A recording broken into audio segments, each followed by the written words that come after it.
अल्पवयीन मुलीवर बलात्कार, दोनदा प्रसूती, पहिल्या बाळाची केली विक्री, 16 जणांविरोधात गुन्हे. वसई, मुंबई.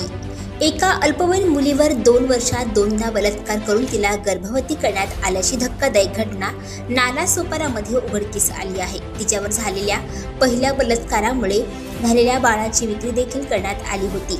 या प्रकरणी आचोळे पोलिसांनी तिच्यावर बलात्कार करणाऱ्या 2 तरुणांसह रुग्णालयातील डॉक्टर, माजी नगरसेविकेसह 16 जणांवर बलात्कार, पोक्सोसह विविध कलमांतर्गत गुन्हे दाखल करण्यात आले आहे.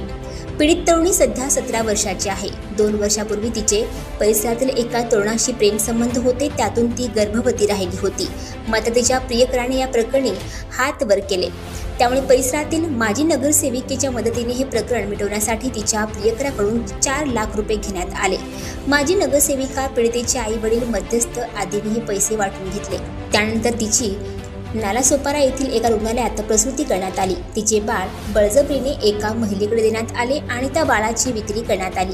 हे प्रकरण मिटवण्यासाठी तिच्या पालकांनी आपले घर बदलले. मात्र तेथे एका तरुणाने तिच्या अज्ञानाचा फायदा घेत तिच्याशी शरीर संबंध प्रस्थापित केले. यावेळी अमरावती येथील एका रुग्णालयात तिने बाळाला जन्म दिला. मात्र या तरुणाने तिच्याशी लग्नास नकार देऊन तिला सोडून निघून गेला. आपली फसवणूक झाल्याचे लक्षात येताच पीडित मुलीने एका महिला सामाजिक कार्यकर्त्यासह आचोळे पोलीस ठाणे गाठले आणि तक्रार दाखल केली. या प्रकरणी आचोळे पोलिसांनी नालासोपारा येथील खाजगी रुग्णालयाचे डॉक्टर्स, मुलीवर बलात्कार करणारे दोन्ही तरुण, मुलीचे आईवडील, माजी नगरसेविका तसेच मुलीची विक्री करणारी महिला अशा एकूण 16 जणांविरोधात गुन्हे दाखल केले आहेत.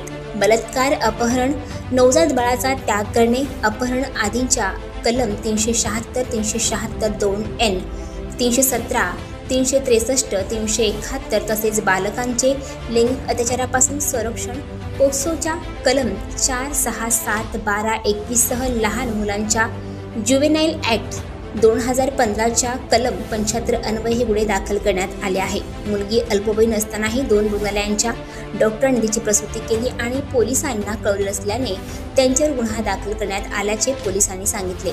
मुलीच्या आईवडिलांनी मुलगी अल्पवयीन असतानाही बाळाची विक्री करण्यास संमती दर्शवली होती, म्हणून त्यांना देखील आरोपी करण्यात आल्याचे पोलिसांनी सांगितले. आम्ही या प्रकरणात गुन्हा दाखल केला असून आता आरोपींना अटक करत आहोत. पुढील तपासात आणखी नावे समोर येण्याची शक्यता असून त्यांच्यावरही गुन्हे दाखल करून अटक करण्याची कारवाई केली जाईल, असे या प्रकरणातील तपासी अधिकाऱ्यांनी सांगितले. आणखी नवनवीन व्हिडिओ पाहण्यासाठी आताच आमच्या स्टार TV9 चॅनलला सबस्क्राईब करा, लाईक करा, शेअर करा. Bureau report, star TV9, Vasai, Mumbai.